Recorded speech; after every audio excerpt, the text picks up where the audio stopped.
بسم اللہ الرحمن الرحیم۔ ناظرین السلام علیکم۔ ناظرین، موجودہ دور میں پوری دنیا میں مسلمانوں پر ظلم و تشدد کے پہاڑ توڑے جا رہے ہیں، اور یہ ظلم کرنے والے غیر مسلم بھی ہیں اور خود مسلمان بھی۔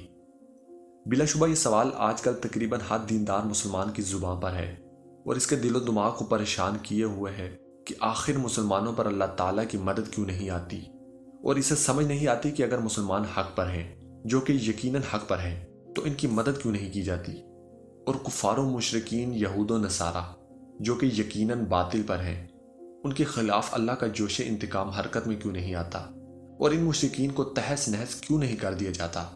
کفار و مشرکین اور یہود و نصارہ کو مسلمانوں پر فوقیت اور برتری کیوں حاصل ہے؟ اسلام کے دشمنوں کو اس قدر ڈھیل کیوں دی جا رہی ہے؟ اس کے برعکس مسلمانوں کو روز بروز ذلت و رسوائی کا سامنا کیوں کرنا پڑ رہا ہے؟ ناظرین، یہ تمام سوالات معقول اور بجا ہیں، کیونکہ اس وقت دنیا بھر میں مسلمانوں پر جس قدر ظلم کے پہاڑ توڑے جا رہے ہیں، اور مسلمان جس قدر ظلم کی چکی میں پس رہے ہیں، شاید ہی کوئی دوسری قوم پر کبھی ایسا وقت آیا ہو۔ مگر ایسا کیوں؟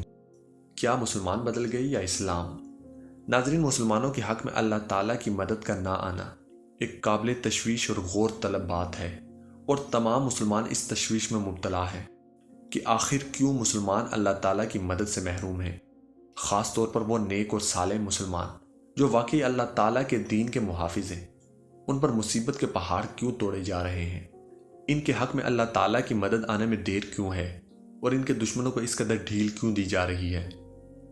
ناظرین، مسلمانوں کے لیے اللہ تعالیٰ کی مدد کا وعدہ ضرور ہے، لیکن اس کے لیے کچھ شرائط بھی ہیں، جیسا کہ سورہ محمد میں اللہ تعالیٰ کا ارشاد ہے، اگر تم اللہ تعالیٰ کے دین کی مدد کرو گے تو اللہ تعالیٰ تمہاری مدد کریں گے اور تمہارے قدموں کو ثابت کریں گے۔ شاعر مشرق علامہ اقبال کی مشہور نظم شکوہ اور جواب شکوہ کا موضوع بھی یہی ہے کہ آخر کیوں مسلمان اللہ تعالیٰ کی مدد سے محروم ہیں، اور وہ کیسے اپنا کھویا ہوا مقام حاصل کر سکتے ہیں۔ دوستو، آج کی ویڈیو میں آپ کے سامنے چند ایک ایسے پوائنٹس رکھوں گا جو کہ بحیثیت مسلم قوم ہم سب کے زوال کی وجہ ہیں۔ ناظرین، اس وقت مسلمان مجموعی اعتبار سے بدعملی کا شکار ہو چکے ہیں۔ اس وقت مسلمانوں میں ذوق عبادت اور شوق شہادت کی کمی ہے، بلکہ مسلمان بھی کفار و مشرکین کی طرح موت سے ڈرنے لگے ہیں۔ اس وقت تقریباً تمام مسلمانوں کو دین، مذہب، ایمان، عقیدہ سے زیادہ اپنے خاندان اور اپنی اولاد کی دنیاوی آرام و سکون کی فکر ہے۔ وہ دنیا کو اپنا سب کچھ سمجھ بیٹھے ہیں اور اپنی ہمیشہ ہمیشہ کی زندگی یعنی آخرت کو بھول چکے ہیں۔ آج کل مسلمان موت، قبر، حشر، آخرت، جہنم اور جنت کی فکر سے آزاد ہو چکے ہیں۔ انہوں نے کافر قوم کی طرح اپنی کامیابی اور ناکامی کا مقصد دنیا اور دنیاوی مال و دولت کو بنا لیا ہے، اور اسی لیے تقریباً تمام مسلمان دنیاوی مال و دولت کو پانے کے لیے دیوانہ وار دوڑ رہے ہیں، اور وہ اپنے دین کو بھول چکے ہیں۔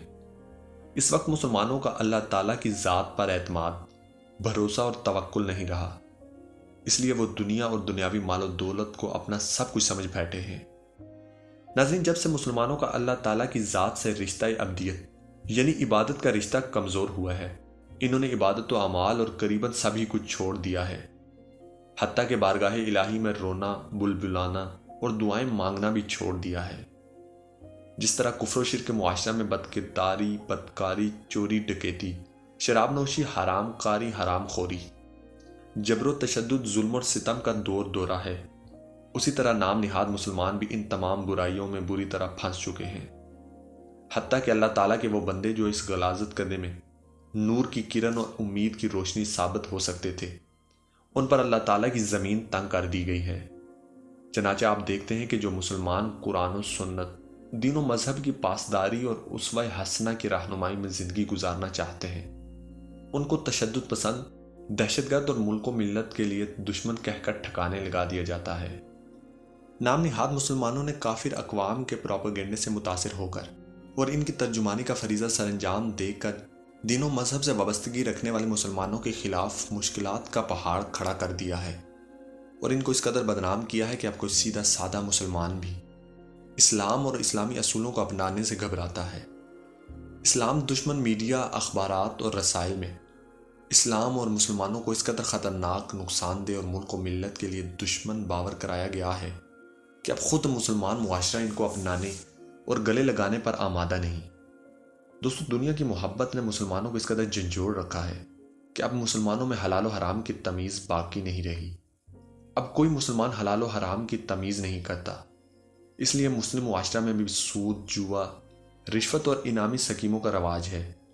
جو لوگ سود کے مرتکب ہوں گے تو اللہ تعالیٰ ان کے خلاف اعلان جنگ کرے گا۔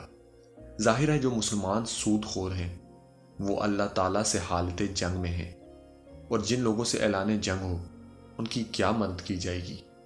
ناظرین، جو معاشرہ چوری، ڈکیتی، مار دھاڑ، اغوا برائے تاوان، انعامی سکیموں، جوئے اور رشوت پر پل رہا ہو، اور جہاں ظلم و تشدد عروج پر ہو، جہاں کسی غریب کی عزت اور مال و دولت محفوظ نہ ہو، وہاں اللہ تعالیٰ کی رحمت نازل ہوگی یا اللہ کا غضب۔ یہ ایک روشن حقیقت ہے کہ کفر کے ساتھ حکومت چل سکتی ہے مگر ظلم کے ساتھ نہیں چل سکتی، اس لیے کہ اللہ کی مدد مظلوم کے ساتھ ہوتی ہے، چاہے وہ کافر ہی کیوں نہ ہو، اور ظالم چاہے مسلمان ہی کیوں نہ ہو، اللہ کی مدد سے محروم رہتا ہے۔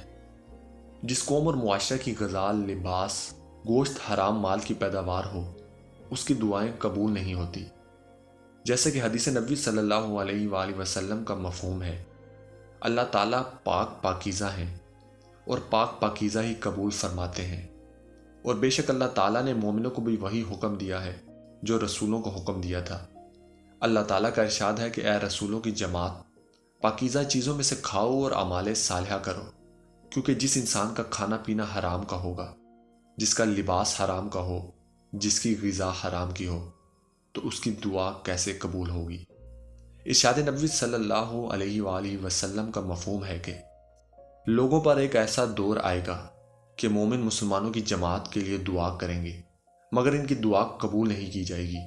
اللہ تعالیٰ فرمائیں گے کہ تو اپنی ذات کے لیے اور اپنی پیش آمدہ ضرورتوں کے لیے دعا کر، میں تیری دعا کو قبول کروں گا، لیکن عام لوگوں کے حق میں دعا کو قبول نہیں کروں گا، اس لیے کہ انہوں نے مجھے ناراض کیا ہے، اور ایک روایت میں ہے کہ میں بھی ان سے ناراض ہوں۔